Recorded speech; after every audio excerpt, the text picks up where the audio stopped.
जो आपका 4th unit का 4.4 है, पेज नंबर 81, ये कराऊंगी पहले, क्योंकि उसके बाद वाला खुशी ने भी बता दिया था 4.5 वाला, कैरिकुलम सिलेबस में डिफरेंस सिद्धि ने बता दिया था, पाठ्यक्रम की आवश्यकता मैं तो अनीशा ने बता दिया था। ठीक है, तो बीच वाला रह गया था हमारा बॉडी ऑफ नॉलेज,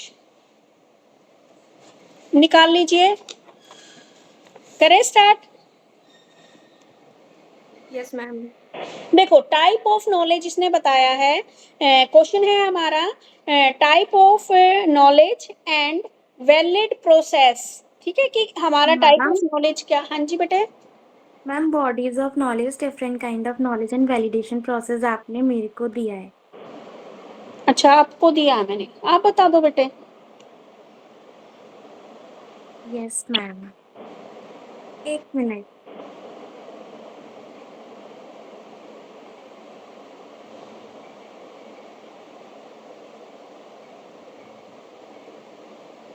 आज हमारा टॉपिक है bodies of knowledge, different kind of knowledge and their validation process.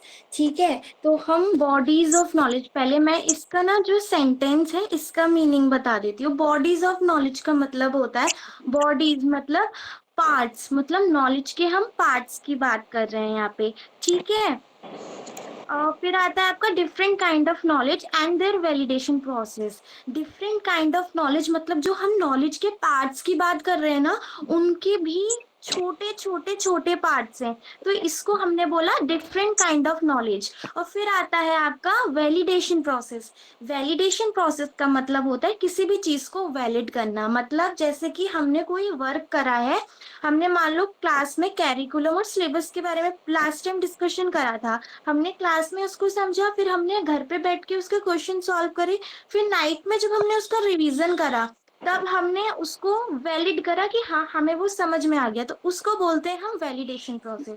अब मैं बताती हूँ इसको, इसके आगे के, तो इसमें क्वेश्चन बनता है describe different kind of knowledge and their validation process. ठीक है, तो अब मैं इसको बताती हूँ। देखो टाइप्स ऑफ नॉलेज जो है ना, बॉडीज ऑफ नॉलेज, वो टू टाइप्स में डिवाइडेड होती है। ठीक है, एक होती है आपकी जनरल नॉलेज, दूसरी होती है आपकी empirical specific knowledge. General knowledge का मतलब होता है knowledge that is broad, common and not limited to one subject nature, it covers many areas of life and the world around अस।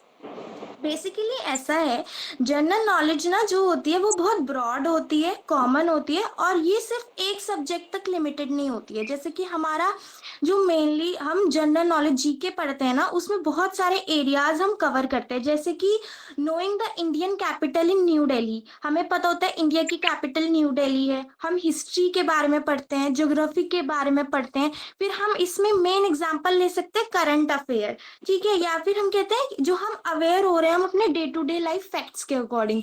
ठीक है, ये होती है हमारी जनरल नॉलेज। फिर आता है इसके अंदर हमारा स्पेसिफिक नॉलेज। स्पेसिफिक नॉलेज होती है the knowledge that is detailed and focus on a particular subject और फील्ड। ठीक है, नेचर की बात करेंगे तो deep understanding of the technical और प्रोफेशनल। स्पेसिफिक नॉलेज होती है मतलब कि आप डिटेल में उस चीज को पढ़ रहे हो और इसमें आप एक पर्टिकुलर सब्जेक्ट या फील्ड ले रहे हो। फॉर एन एग्जाम्पल, हम अपना पेपर 2 ही पढ़ रहे हैं, तो इसमें हम सिलेबस के बारे में, कैरिकुलम के बारे में, नॉलेज के बारे में, हमने कितना अभी पीछे कितनी बार हमने नॉलेज नॉलेज नॉलेज, बहुत सारे स्टूडेंट्स ने भी अभी हमें समझाया नॉलेज, तो उसी को हम इंटरकनेक्ट करते हुए यहाँ पे अब नॉलेज के पार्ट्स पढ़ रहे हैं। तो हम एक प्रॉपरली फोकस सब्जेक्ट के को लेकर इसको डील कर रहे हैं। अब इसके एग्जांपल्स बता देती हूँ, जैसे कि biology is the concept like cell structure. Biology में हम सेल स्ट्रक्चर ले लेते हैं, एक टॉपिक लिया ना, ऐसे ही हमने अपनी जेवीटी फर्स्ट ईयर में नॉलेज एक टॉपिक है ना हमारा, तो पर्टिकुलर स्पेसिफिक नॉलेज किसी भी पर्टिकुलर चीज के जब हम किसी भी नॉलेज को लेते हैं तो उसको हम स्पेसिफिक नॉलेज बोलते हैं। जैसे कि केमिस्ट्री के फॉर्मूलाज हो गए, या मेडिकल और इंजीनियरिंग की जो नॉलेज होती है, जैसे कि मेडिकल इंजीनियरिंग, मेडिकल में जैसे होता है आप नीट की प्रिपरेशन करते हो तो उसमें बहुत सारे सब्जेक्ट्स आ जाते हैं, तो वो स्पेसिफिक नॉलेज हो गई। ठीक है, जैसे कि किसी भी करियर के लिए स्पेशलिसी हमें चाहिए होती है उसको। अब देखो इसमें मैं आपको डिफरेंस बता देती हूँ कि इजीली आप इसको एग्जाम में कर सको। तो जो हमारी जनरल नॉलेज होती है ना, वो ब्रॉड और वाइड होती है। ब्रॉड और वाइड मतलब हम किसी भी स्पेसिफिक चीज के बारे में जब पढ़ते हैं तो हम उसको और डिटेल में लेते हैं, लेकिन ये हम बाकी सब्जेक्ट से रिलेट कर पाते हैं। लेकिन जो स्पेसिफिक नॉलेज होती है वो स्पेसिफिक है किसी भी पर्टिकुलर सब्जेक्ट के बारे में, वो नैरो होगी और उसमें हम डीप पढ़ रहे हैं। जैसे हमने नॉलेज के बारे में अभी बहुत सारी क्लासेस से नॉलेज के बारे में जो हमारा ज्ञान है हम वो ले रहे थे, तो हमें पता लग रहा है ना नॉलेज के पार्ट्स थे, हमने बार बार नॉलेज की डेफिनेशंस भी इतनी अलग अलग पढ़ी, तो इसको हम बोलते हैं स्पेसिफिक नॉलेज। जनरल नॉलेज में बेसिक अंडरस्टैंडिंग होगी, मतलब टॉपिक के बारे में हम बस मोटा मोटा ऊपर से पढ़ रहे हैं, लेकिन स्पेसिफिक नॉलेज में हम उस चीज को डिटेल में पढ़ेंगे, ठीक है।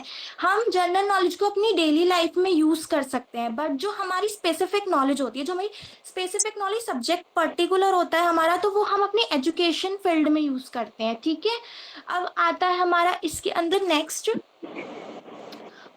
इजी टू रिमेम्बर में अगर मैं कहूँ तो जनरल नॉलेज वो है जानकारी हर चीज की थोड़ी थोड़ी, मतलब हम जनरल नॉलेज में थोड़ी थोड़ी चीजों की जानकारी ले रहे हैं, लेकिन जो स्पेसिफिक नॉलेज होती है हम उसको गहराई में जाते हैं। नॉर्मल से अगर हम इसको अंडरस्टैंड करें तो ये हमारा डिफरेंस था जनरल नॉलेज और स्पेसिफिक नॉलेज में। अब चलिए जनरल नॉलेज के भी टाइप्स हैं उसको बात कर लेते हैं। तो जनरल नॉलेज जो हमारी होती है वो टू टाइप्स में डिवाइडेड होती है। कौन कौन से वो टू टाइप्स है? तो दो टाइप्स है हमारे, एक प्रायर नॉलेज और एक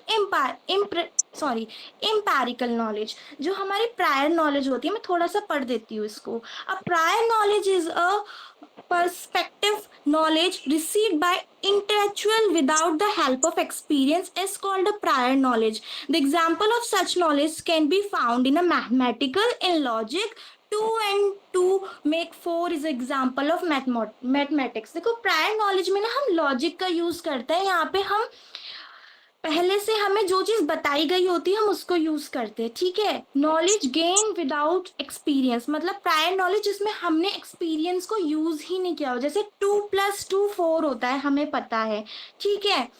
ए is bigger than B is bigger than C is bigger than D. तो ये हमें क्या बता रहा है? प्रायर नॉलेज है हमारी, पहले से हमें पता है कि ए बी से बड़ा है, बी सी से बड़ा है, सी डी से बड़ा है। हमें पता है ए से जेड तक होता है, अगर हम बैकवर्ड चलेंगे तो जेड से ए होता है। तो प्रायर नॉलेज ऐसी है जिसमें हम सिर्फ लॉजिक यूज कर रहे हैं, हम इसमें अपना कोई नर्व सिस्टम यूज नहीं कर रहे, ठीक है, उसको हम प्रायर नॉलेज बोलते हैं, ठीक है। जैसे कि और एग्जाम्पल बताती हूँ मैं इसको अच्छे से समझाने के लिए। All humans are mortal. Mortal का मतलब होता है ऐसे पर्सन्स जो जिनको कभी ना कभी, हर पर्सन जो है वो हमेशा लिविंग नहीं है, कभी ना कभी किसी को जाना होता है। तो मोर्टल का मतलब होता है सारे पर्सन्स लिविंग नहीं है, सबको किसी ना किसी दिन जाना है, इसका मतलब मोर्टल का मतलब होता है, ठीक है। This knowledge is universal and certain. ये नॉलेज एक यूनिवर्सल है, मतलब हमें सबने सिखाया 2+2 4 होता है, ए से बी बड़ा होता है, बी से सी बड़ा होता है, ठीक है। तो ये चीज हमें हमारी बुक्स से पता चलती है, ठीक है। अब आता है आपका इंपेरिकल नॉलेज। इंपेरिकल नॉलेज क्या होती है? Knowledge gain through experience and observation. मैं इसे भी थोड़ा बता देती हूँ। Empirical knowledge is based on experience experiments. This knowledge is different from prior knowledge. This type of knowledge is sensory. देखिए imperial knowledge जो होती है वो हमारी एक्सपेरिमेंट्स के थ्रू होती है, ठीक है। ये हमारे सेंसेस पे डिपेंड करती है, जैसे कि सुनना, देखना, बोलना। हम बोल रहे हैं तो हमें पता चल रहा है, हम जब हम उस किसी भी सेंटेंस को बोल रहे हैं तो हमें उसका सेंटेंस का मतलब पता चल रहा है।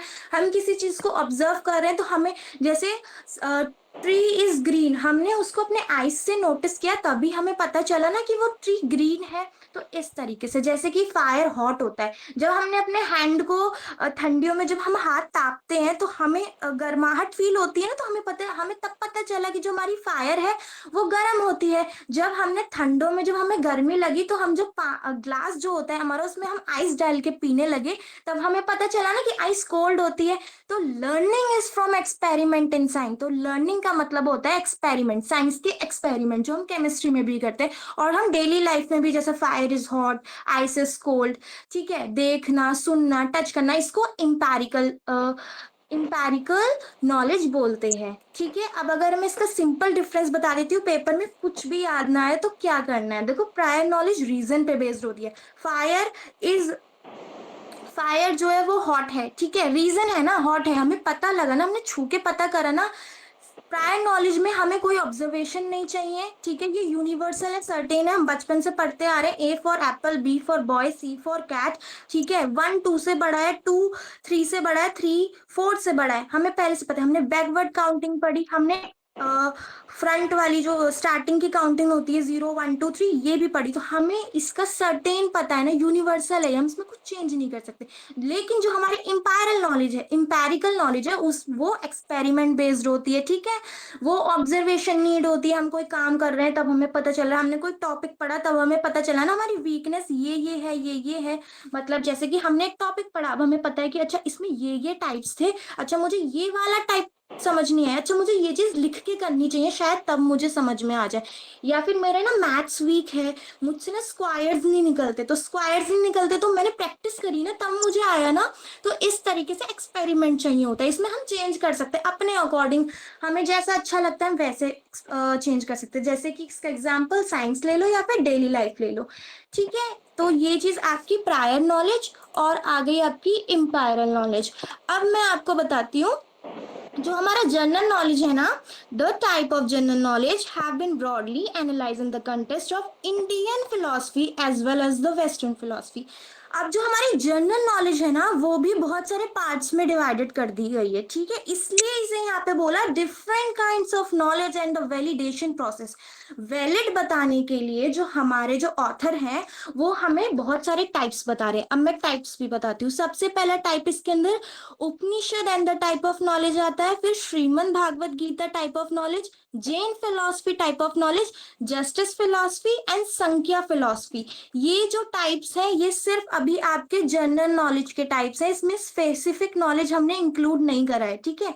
सो मैं अभी सबसे पहले आपको बताती हूँ उपनिषद। उपनिषद में क्या होता है, according to Upanishad, knowledge is divided into two types, that is pravidya higher knowledge and apravidya lower knowledge। जो हमारी उपनिषद के अकॉर्डिंग लेंगे ना तो उपनिषद भी हमारी फिर से पार्ट्स में डिवाइडेड हो रही है, प्रविद्या और अप्रविद्या।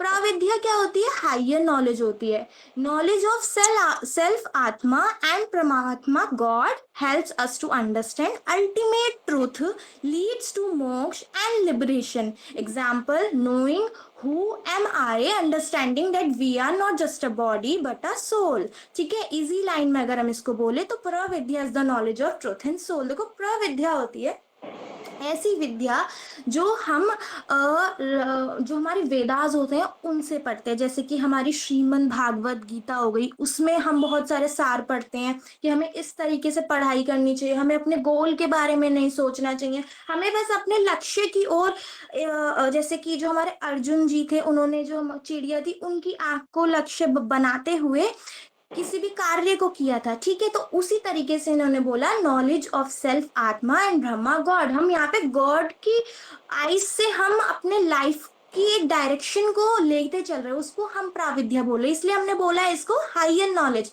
नेक्स्ट आता है आपका इसके अंदर अप्राविद्या, ठीक है, अप्राविद्या। अब हम अगर अप्राविद्या की यहाँ पे बात करते हैं तो अप्रविद्या जो होती है the knowledge of books subject and world include Vedas grammar science etcetera useful for daily life but not enough for liberation. Example, studying subjects like history science and language, easy language में बोले so aparavidya is the knowledge of worldly thing and education. See, जब हम प्रविद्या की बात कर रहे थे तो हम गॉड को कनेक्ट कर रहे थे, हम गॉड के थ्रू पढ़ रहे थे, हम श्रीमद् भागवत पढ़ते हैं, हम शिव की जो वाणी होती है उस शिव की अमृत वाणी होती है उसको भी सुनते हैं, तो ये सब चीजें हमारी प्रविद्या में आ रही है जो हम गॉड को कनेक्ट कर रहे हैं, हायर नॉलेज। लेकिन अप्रविद्या वो नॉलेज जो हम बुक्स से कनेक्ट कर रहे हैं, जो हम बुक्स में पढ़ रहे हैं, बुक्स में हम 2+2 4 होता है, ठीक है, बुक्स में ABCD नॉर्मल एक नॉर्मल एग्जांपल लें, या फिर डेली लाइफ से कनेक्ट कर रहे हैं, हम कोई काम कर रहे हैं तो हम डेली लाइफ से उसको कनेक्ट कर पा रहे हैं, तो उसको बोलते हैं अप्रविद्या। जो हम अपने पर्टिकुलर सब्जेक्ट से जितनी भी नॉलेज ले रहे हैं, साइंटिस्ट जो होते हैं हमारे जितने भी एक्सपेरिमेंट्स दे रहे हैं उसको कंक्लूड कर रहे हैं, उसको अप्रविद्या बोल रहे हैं, ठीक है। ये वेदास में भी मिल सकती है आपको, ग्रामर में भी मिल सकती है, साइंस में मिल सकती है, लेकिन जो अप्रविद्या होगी वो जो नॉलेज मिलेगी आपको अलग अलग कैटेगरीज में मिलेगी, ठीक है। अब आ जाते हैं इसके अंदर, आप आ जाओ श्रीमद् भागवत गीता। अब मैं आपको थोड़ा श्रीमद् भागवत गीता के। देखो बेटा, एक मिनट सिद्धि, एक मिनट। अपरा जो यस विद्या मैम। बता रहे हो आप, वो हमारी बुक में ये दे रखा है कि जब आप किसी अध्यात्म के बारे में बात करते हो, तो अध्यात्म से रिलेटेड या दूसरे जो जगत है उससे रिलेटेड जो विद्या है उसको अपरा विद्या माना है, जिसमें आप स्वयं के बारे में, आत्मा क्या है, परमात्मा क्या है, उससे रिलेटेड सारी नॉलेज को किसमें बताया गया है? अपरा विद्या में बताया गया है। Yes ma'am. और जो आप बोल रहे हो ना साइंटिस्ट वगैरह की, वो स्पेसिफिक टाइप ऑफ नॉलेज में आएगा। Yes ma'am. हाँ, तो उसको थोड़ा मिक्स कर गए आप अपरा विद्या में। पहले तो आपने सही बोला था, स्पेसिफिक में ही बताया था उसको। अब अपरा विद्या में आप मिक्स कर गए। Okay ma'am, I will correct it. Okay okay, continue बेटा। सॉरी। यस मैम, मैम मेरा माइक ऑफ था। अब हम आ जाते हैं Shrimad Bhagavat Gita and the types of knowledge. So Shrimad Bhagavat Gita also name two types of knowledge. Shrimad Bhagavat Gita को भी हमने दो टाइप्स में डिवाइड करा है, that is pravidya and apravidya. ठीक है, तो pravidya has been described as a better type of knowledge than aparavidya.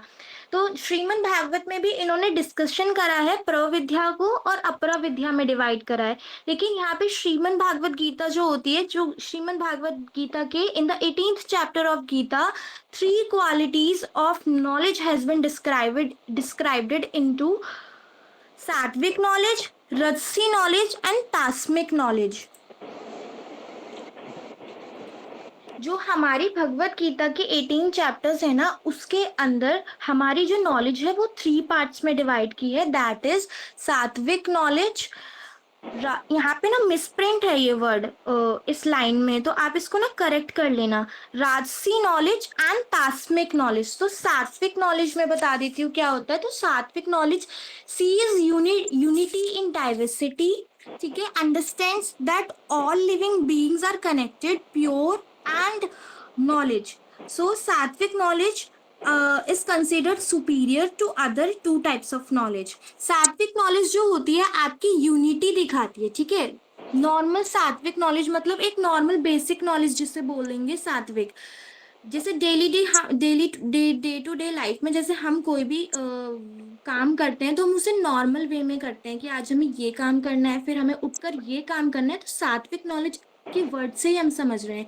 तो सीज यूनिटी इन डाइवर्सिटी, ये यूनिटी दिखा रही है डाइवर्सिटी के अंदर, मतलब सबको समझ रही है। हर एक पर्सन, हर लिविंग पर्सन को ये कनेक्ट कर रही है एक नॉलेज के थ्रू। जैसे कि एग्जांपल बताऊं तो seeing humanity as one, respecting everyone. यहाँ पे एक जो पर्सन है वो सभी का आदर सम्मान करते हुए चल रहा है। सो ये इसको हम सात्विक नॉलेज बोलते हैं। अब हम आते हैं इसमें राजसी नॉलेज, जो कि मिसप्रिंट है इसमें वर्ड, जैसे RAJ है उसके बाद वो थोड़ा सा S और I मिसप्रिंट है, तो आप इसको करेक्ट कर लेना। तो राजसिक नॉलेज जो होती है, sees difference only, focuses on me versus other, leads to ego and competition. तो जो राजसी नॉलेज होती है हमारी श्रीमद् भागवत में, वो ये कह रही है जो सात्विक नॉलेज थी वो सबको साथ में लेके चल रही है, सबकी रिस्पेक्ट कर रही है, सबको एक लीडर के थ्रू कनेक्ट कर रही है। लेकिन जो राजसी नॉलेज होती है उसमें सिर्फ मैं हूँ, मेरा काम है, मेरी ईगो है, मेरा कंपटीशन है। फॉर एन एग्जाम्पल, मैंने एक टॉपिक पढ़ा, मुझसे कौन कितना अच्छा परफॉर्म कर रहा है, कौन कितना अच्छा परफॉर्म कर रहा है, उससे मुझे फर्क नहीं पड़ रहा। मैं कैसा परफॉर्म कर, हम कैसे खुद परफॉर्म कर रहे हैं, उसको उन्होंने राजसी नॉलेज में बताया है। सिद्धि, आपने टॉपिक कहाँ से प्रिपेयर किया बेटे? मैम नेट से। हाँ, बहुत डिटेल में दे रखा है। मैम मैंने ना छोटे छोटे टुकड़ों, मुझे समझ में नहीं आ रहा था ये टॉपिक, तो मैंने इसको बहुत छोटे छोटे टॉपिक्स में डिवाइड करा है। हाँ हाँ, तो इसमें ना बेटा यस आपको मैम। जो इंडियन पर्सपेक्टिव है ना, उसमें सिर्फ दो ही हैं आपके, पराविद्या और अपराविद्या। इसको और ज्यादा डिटेल में मत करना, जस्ट थोड़ा थोड़ा पराविद्या और अपराविद्या का कर देना, क्योंकि आपके में क्वेश्चन आएगा सिर्फ 8 मार्क्स का, और आप यस मैम। Yes ma'am. है ना, तो उसमें वो बहुत ज्यादा लंबा खिंच जाएगा आपको। तो इतना डिटेल में आपको जाने की जरूरत नहीं है। जस्ट मीनिंग दो आप पराविद्या का और अपराविद्या का, उसके बाद आ जाते हैं हम स्पेसिफिक टाइप ऑफ नॉलेज। आपने वेरी गुड, बहुत अच्छा बताया। जनरल नॉलेज में आपने बताया आपका अप्रायोरी मैम। और इम्पेरिकल, यही दो टाइप है। उसके बाद है इंडियन पर्सपेक्टिव, जिसमें पराविद्या और अपराविद्या, ठीक है। Yes ma'am. उसके बाद आता है आपका स्पेसिफिक टाइप। स्पेसिफिक टाइप में आपकी आ गई फिर अंडरस्टैंडिंग के आधार पर आपकी साइंटिफिक नॉलेज आ गई, आपकी रैशनल नॉलेज आ गई, ठीक है, आपकी रिलेटिव नॉलेज आ गई। ये सारे टाइप किया, यानी कि किसी स्पेसिफिक सब्जेक्ट से रिलेटेड जब आप नॉलेज रखते हो, ठीक है, वो वाला इसके अंदर आता है। Yes ma'am. तो आप ना अब वो इनको बीच में डिलीट करके जो स्पेसिफिक के हैं दो चार पार्ट, कौन कौन से लिखे हैं आपने स्पेसिफिक वाले? मैम स्पेसिफिक वाले में आपकी टेस्टिमनी एंड अथॉरिटेटिव नॉलेज आ जाती है, आपकी हाँ जी, एम्पेरिकल नॉलेज, ठीक रीजन्ड है। Knowledge, scientific knowledge, paramagnetic knowledge and intuitive knowledge. हाँ जी, हाँ यही है, सेम है। अब इनको एक्सप्लेन कर दो आप, specific type of knowledge. Okay ma'am. नहीं तो ना वो फिर आपका 16 मार्क्स के अकॉर्डिंग हो जाएगा, फिर आप एक ही क्वेश्चन लिखते रहोगे और टाइम आपका कंप्लीट हो जाएगा, क्योंकि ये तो है नहीं कि 8 मार्क्स वाले में वो आपको 16 नंबर दे देगा। तो अपने ना अपने वर्डों को जो उसके हिसाब से लिखना, ठीक है, जितने मार्क्स दे रखे हैं उसी के अकॉर्डिंग। Yes ma'am. ओके बेटा, वेरी गुड।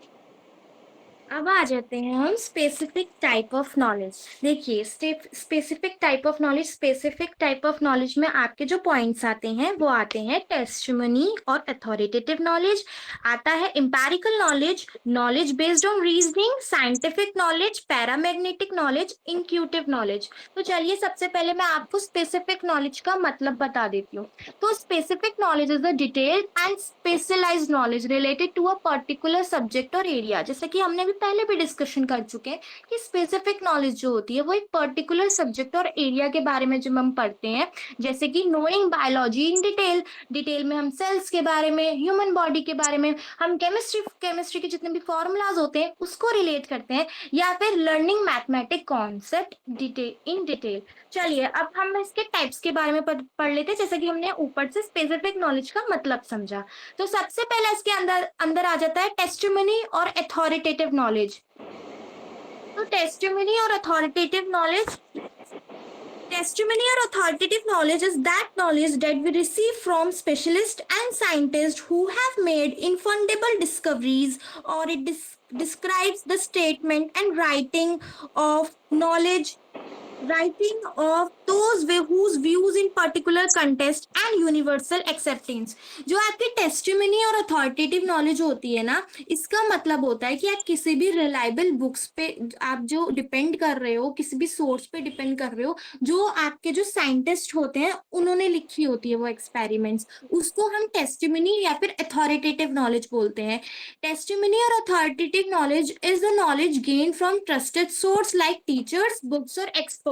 ठीक है, टेस्टिमनी नॉलेज जो हमें हमारे टीचर्स हमें जो चीज गाइड कर रहे हैं, ठीक है, उससे हमें जो टॉपिक्स या सेंटेंस प्रोवाइड हो रहे हैं उसको हम बोले टेस्टिमनी। टेस्टिमनी का खुद का एक मतलब अगर हम इसको कहें तो टेस्टिमनी में हम खुद पे एक ट्रस्ट दे रहे हैं टीचर्स को, या फिर जो हम जो बुक्स में रिलायबल कर रहे हैं, जैसे कि आजकल हमारा इंटरनेट हो गया, गूगल चैट जीपीटी हो गई, आपका क्रोम हो गया, ये सारी चीजें इस पे रिलायबल कर रहे हैं। फिर आपकी लाइब्रेरीज जो होती है, जैसे नैनीताल में लाइब्रेरी है, आपकी यूनिवर्सिटी की आपकी खुद की कॉलेज की लाइब्रेरी है, वहां से सोर्स लेते हैं। जैसे कि teachers learning a history lesson from your teacher, हम हिस्ट्री का लेसन लेते हैं अपने टीचर से, तो वो जो हमें गाइड करते हैं टीचर्स, उसको हम टेस्टिमनी और अथॉरिटेटिव नॉलेज बोलते हैं।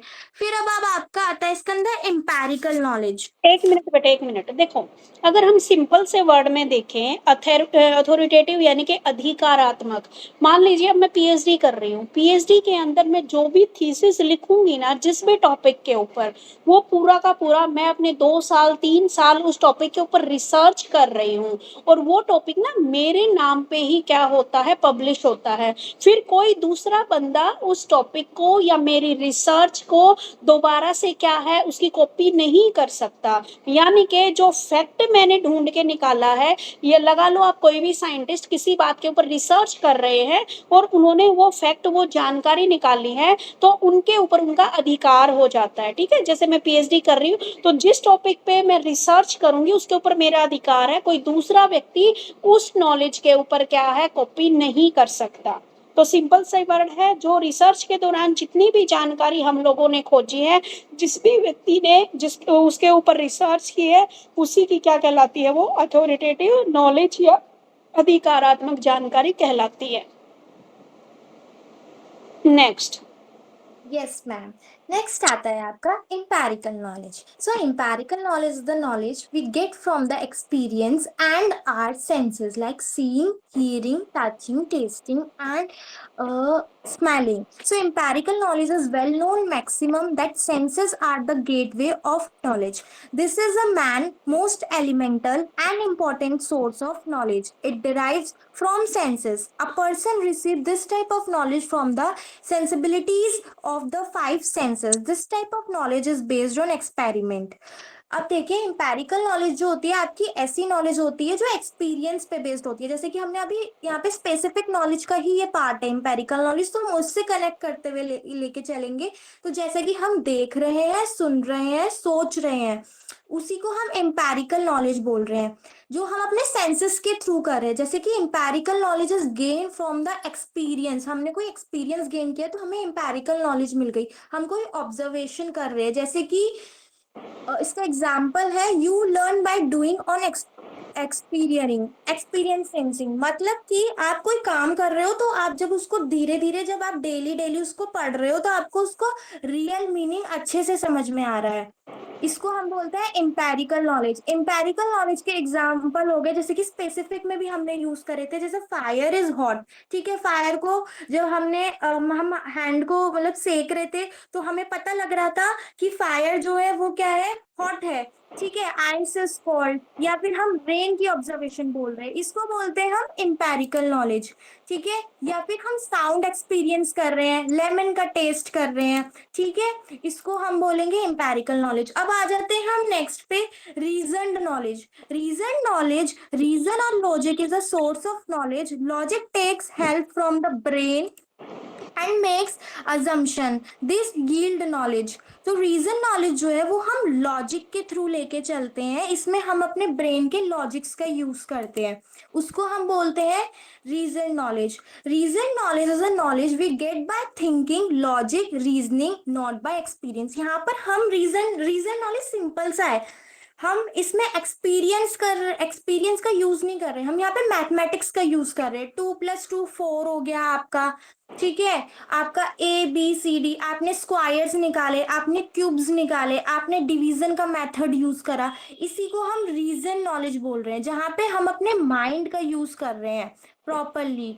इसमें हम सिर्फ देख नहीं रहे हैं, हम लॉजिक भी लगा रहे हैं, उसको हम बोल रहे हैं रीजन लॉजिक। इसमें लिखा भी है कि the function of brain is to think, imagine, argue और reason. Reasoning is a mental and intellectual process. यहाँ पे मैंने जैसे कि अभी बताया, हम इसमें अपने ब्रेन का यूज कर रहे हैं, तो हम इसमें अपने मेंटली भी यूज कर रहे हैं और इंटेलेक्चुअल प्रोसेस भी यूज कर रहे हैं।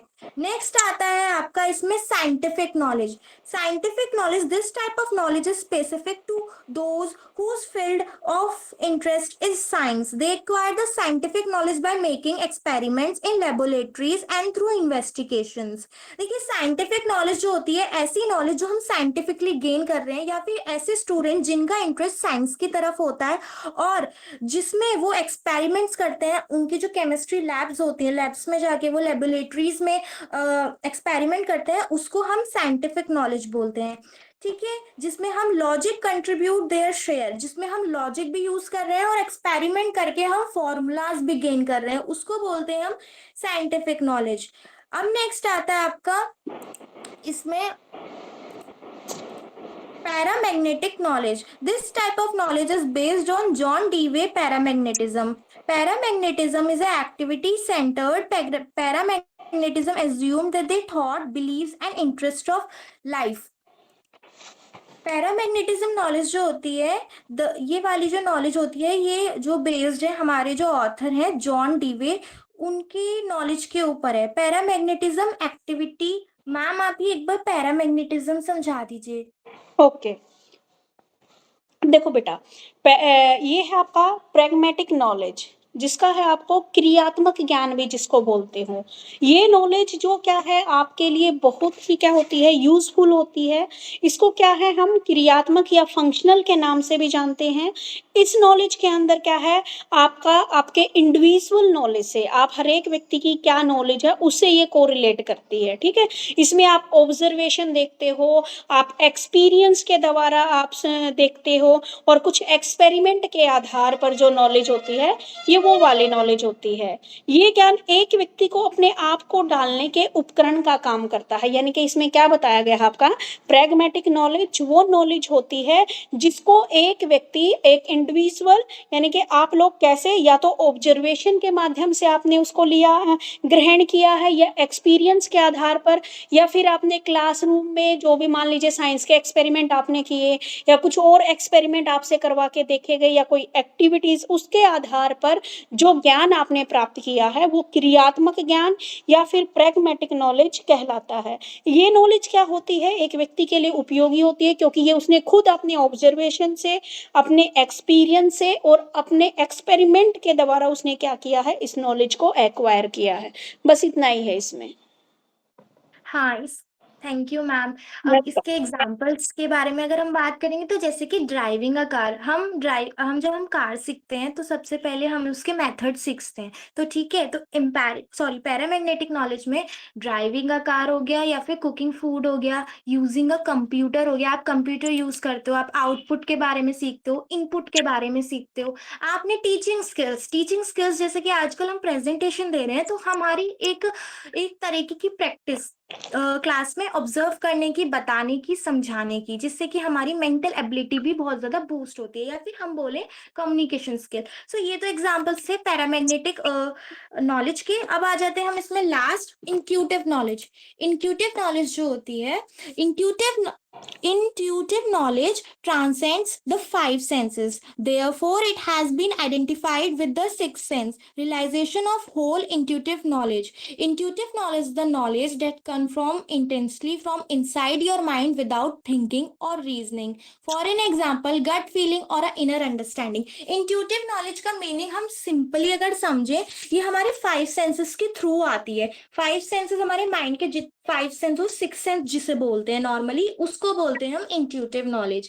वो नॉलेज जिसमें हमें सोचना नहीं पड़ रहा, वो डायरेक्ट हमारे माइंड से आ रही है, जैसे कि गट फीलिंग, इनर अंडरस्टैंडिंग जिसे बोलते हैं। Intuitive knowledge is an immediate knowledge that come without reasoning और एक्सपीरियंस फ्रॉम द इनसाइड। जैसे कि हम कभी कभी कोई भी काम करते हैं तो जैसे कि हमें कभी कभी अंदेशा हो जाता है, जैसे कि फीलिंग डेंजर, सो हम कभी कभी डेंजर भी फील करते हैं, मतलब जो हमारे माइंड से हो रहा है, मतलब you didn't see anything clearly but your mind senses it.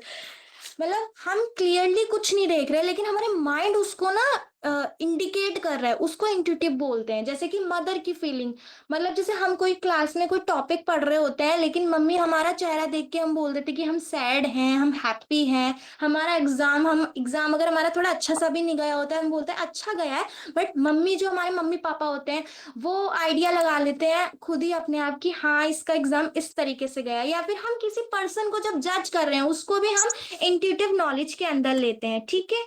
Intuitive knowledge के अंदर आपका क्रिएटिविटी भी आती है। मतलब जैसे आप कोई ड्राइंग कर रहे हैं, आप कोई ट्री बना रहे हैं, लेकिन उस ट्री में आपने सोचा मैं यहाँ पे अगर इसको थोड़ा और डिटेल में इसकी डिटेलिंग करके, इसको अच्छा अच्छा कलर इसमें फिल करके इसको और अच्छा बना दूं, या फिर इसको मैं क्रेयॉन कलर से ना करके पेस्टल कलर से करूं, तो उसको भी हम इंट्यूटिव नॉलेज के अंदर लेते हैं। तो ये था आपका bodies of knowledge, different kind of knowledge and the validation process. और इसमें जो क्वेश्चंस आते हैं, मैं ज्यादा तो नहीं लिख पाई थी क्योंकि यहाँ पे ना लाइट भागी हुई है, मेरा मार्कर लॉस्ट हो गया है। मैंने 3-4 क्वेश्चन लिखे थे, मैं वो बता देती हूँ अभी। Describe briefly these types of knowledge, empirical, intuitive knowledge, 5 marker में। 2023 में आया हुआ है सेट डी में। What are the type of knowledge according to Upanishad and Jain philosophy, आपका सेट सी में आ रखा है 2023 में, जो 4 मार्कर में डिवाइडेड है 8 मार्कर। मतलब यहाँ पे आप पहले उपनिषद के बारे में 4 मार्कर के बारे में बता देना, फिर आप जैन फिलोसफी को 4 मार्कर में बता देना, तो टोटल आपका 8 मार्कर में हो जाएगा। फिर डिफ्रेंशिएट बिटवीन रेशनलिज्म और इंपेरियलिज्म, वो अभी आपका 8 मार्कर सेट ए 2023 में है। What are the types of knowledge, describe knowledge. ठीक है, इसको भी हमने 8 मार्कर में 2022 सेट डी में किया। इसको मैं मैसेज में भी डाल दूंगी। तो आज के लिए ये टॉपिक यहाँ पे कंप्लीट होता है। Thank you. वेलकम बेटे। देखो बेटा कितने अच्छे से सिद्धि ने बताया। अब एक टाइप की और नॉलेज इन्होंने बताई है जिसको हम बोलते हैं रिवील्ड नॉलेज। ठीक है, प्रकट किया गया ज्ञान। ये क्या होता है? वो ज्ञान होता है जो हम क्या मानते हैं, जो हमारे घर धर्म गुरु हमें देते हैं। हम जिस भी उसको धर्म को फॉलो करते हैं तो वहां से जो हमें ज्ञान मिलता है, ठीक है, उसको क्या बोलते हैं? रिवील्ड नॉलेज बोलते हैं। जैसे गीता से हमें जो ज्ञान मिल रहा है, कुरान से, बाइबल से, गुरु ग्रंथ साहिब जी से जो हमें ज्ञान मिल रहा है, ठीक है, तो उसको हम क्या बोलेंगे? Revealed knowledge. एक ये टाइप की नॉलेज थी। और एक इसमें बताया था सोर्स ऑफ नॉलेज, जिसको वैसे तो सिद्धि ने क्या है बीच बीच में एक्सप्लेन कर दिया था, लेकिन इसने क्या है अलग अलग बता दिया। सोर्स ऑफ नॉलेज में एक तो था आपका इंट्यूटिव नॉलेज, जो अभी इन्होंने बताया था, बिना सीखे मिलने वाला ज्ञान। ठीक है, जिसमें क्या है आपको बिना सीखे ही आपको अपनी सेंस के द्वारा मिल जाता है। जैसे सुनकर आप बता सकते हो कि भाई किस चीज़ की गैस लीक हो रही है या यहाँ पे कोई गंदी चीज़ पड़ी है, तो आप सुन के बता सकते हो। ऐसे ही क्या है, आप देखकर अपनी सेंस के द्वारा जो चीज आपको फील हो रही है वो क्या है, यानी कि आपकी अंतरात्मा। इंट्यूशन का मतलब होता है आपकी अंतरात्मा जो बोल रही है। ठीक है, तो ये हमारा सोर्स ऑफ नॉलेज है। दूसरा रेलिवेंट, रेलिवेशन, जब हम किसी चीज को किसी दूसरी चीज के साथ जोड़कर, ठीक है, किसी जानकारी को ग्रहण करते हैं तो ये होता है रेलिवेंट। ठीक है, जैसे आपने यहाँ पे एग्जांपल ले सकते हो कि आपने पहले साइकिल चलाना सीखा, उसके बाद क्या सीख रहे हो आप? स्कूटी चलाना सीख रहे हो। तो आप क्या कर रहे हो? उसको रेलिवेंट कर रहे हो। अथॉरिटेटिव तरीका है जो अभी बताया था मैंने कि जैसे आप लोग मान लीजिए रिसर्च का कोई काम कर रहे हो, तो जिस टॉपिक पे आप रिसर्च करोगे ना, वो रिसर्च आपके नाम पर छप जाएगी और कोई दूसरा बंदा उसको यूज नहीं कर सकता। तो ये होती है अधिकारात्मक तरीका ज्ञान प्राप्त करने का, जिसमें आप क्या फिलोसफी भी आती है, इसमें साइंटिफिक भी आती है, इकोनॉमिक्स के भी आते हैं, आपकी फिजिक्स भी आती है और अदर बहुत सारे सब्जेक्ट्स है जो इसके अंदर आते हैं। एक सेंसिस के जरिए जो इन्होंने बताया था, इसमें वही बात आ गई जो आप ज्ञानेंद्रियों के आधार पर, जो आपका इंट्यूशन है वो भी क्या होता है, जो आपकी अंतरात्मा बोलती है, और ज्ञानेंद्रिया जो आपकी पांचों ज्ञानेंद्रिया है। एक होता है रीजन के आधार पर आप कोई भी नॉलेज ग्रहण करते हो। जैसे सिद्धि ने एग्जांपल लिया था कि आग जल रही है, तो वहां पर रीजन क्या है? गर्म है, गर्म था, आपने आपका हाथ जला तब आपको पता लग गया। ठीक है, एक है आपका एक्सपेरिमेंटेशन, जब आप एक्सपेरिमेंट करते हो उसके आधार पर कोई नॉलेज गेन करते हो तो वो क्या कहलाती है? आपकी एक्सपेरिमेंटेशन कहलाती है। ठीक है, तो ये था आपका पूरा का पूरा 4.4 का बॉडी ऑफ नॉलेज, जिसमें डिफरेंट काइंड ऑफ नॉलेज के बारे में आपने पढ़ा है और क्या इसकी प्रोसेस है ये आपने पढ़ा है। और बहुत अच्छे से सिद्धि ने इसको समझाया है। इस लड़की के पास बुक भी नहीं है, लेकिन फिर भी ये क्या है, बहुत अच्छा करती है। Very good Siddhi. Thank you ma'am. Okay, अब बेटा मुझे बताइए इस टॉपिक में किस किस बच्चे को कोई प्रॉब्लम है तो पूछ सकता है।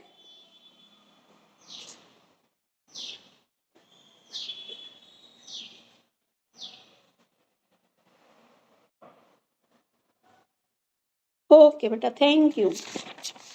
अभी इसमें एक रह गया है 4.6 नॉलेज एंड पावर, जिसमें आपका है representation, inclusion and exclusion of knowledge of different social group and gender issue in curriculum and text book. ज्ञान और शक्ति पाठ्यक्रम या पाठ्यपुस्तक में विभिन्न सामाजिक समूह या लिंग संबंधी मुद्दों के ज्ञान का रिप्रेजेंटेशन, समावेशन और सेग्रेशन, इसके बारे में यहाँ पे इन्होंने की है। और एक टॉपिक है नारी शक्ति के ऊपर कि नारी शिक्षा की वर्तमान स्थिति पर प्रकाश डालिए तथा स्पष्ट कीजिए कि पाठ्यक्रम या पुस्तक निर्माण करते समय नारी शिक्षा में वृद्धि हेतु किन किन बातों का ध्यान रखा जाता है, ये वाला।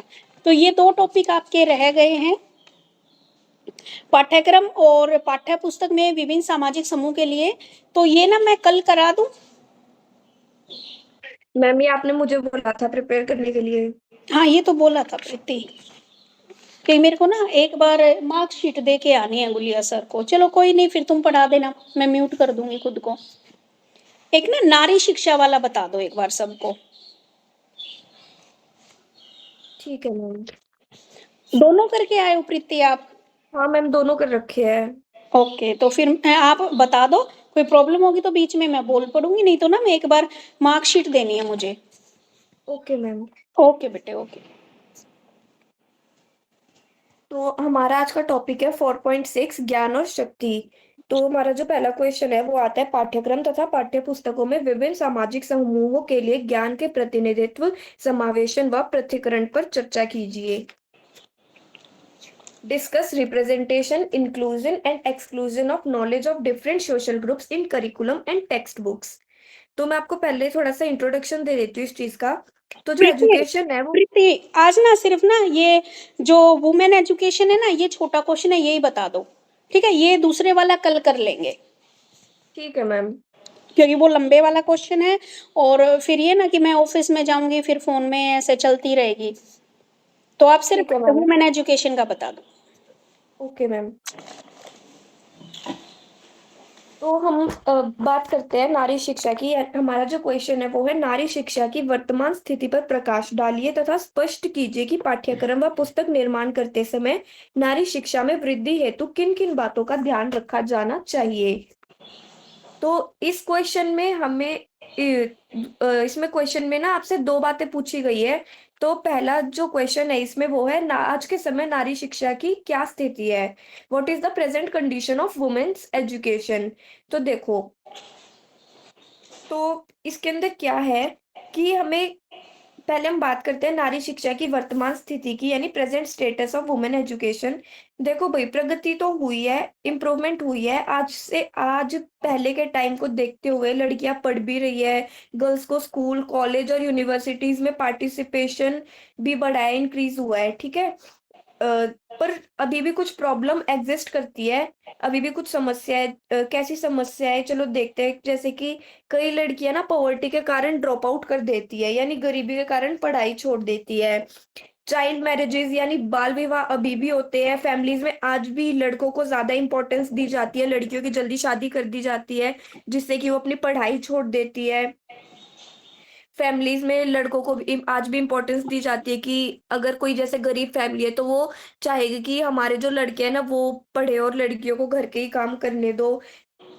प्रॉब्लम्स अभी भी है, पर जो हमारी गवर्नमेंट और सोसाइटी है वो कुछ एफर्ट्स तो लगा रही है ना, कि जिससे ये सारी प्रॉब्लम्स खत्म हो। तो कैसे एफर्ट्स लगा रही है, जैसे कि government is promoting girls education through schemes.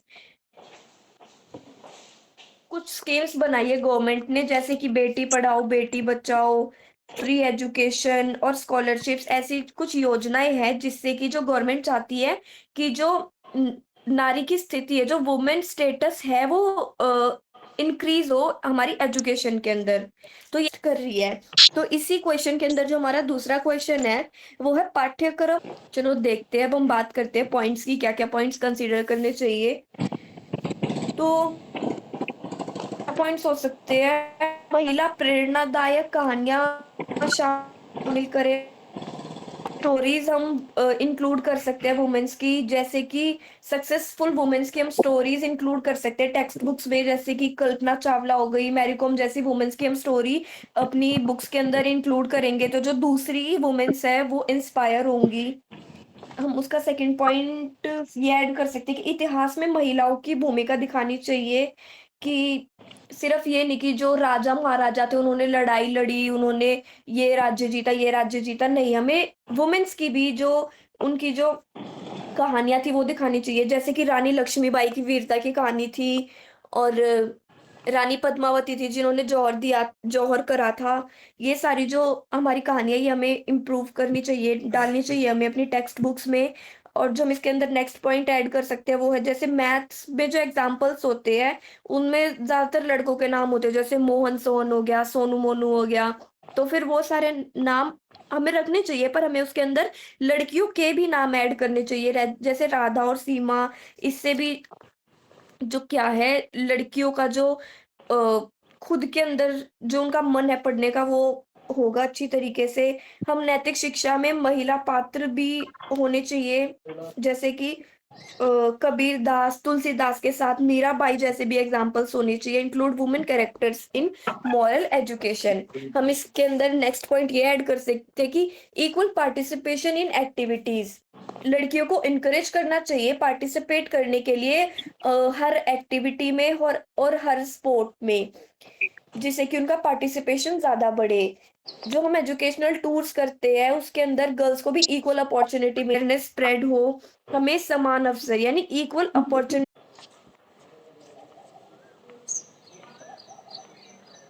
अगर किसी को कुछ पूछना हो तो पूछ सकता है।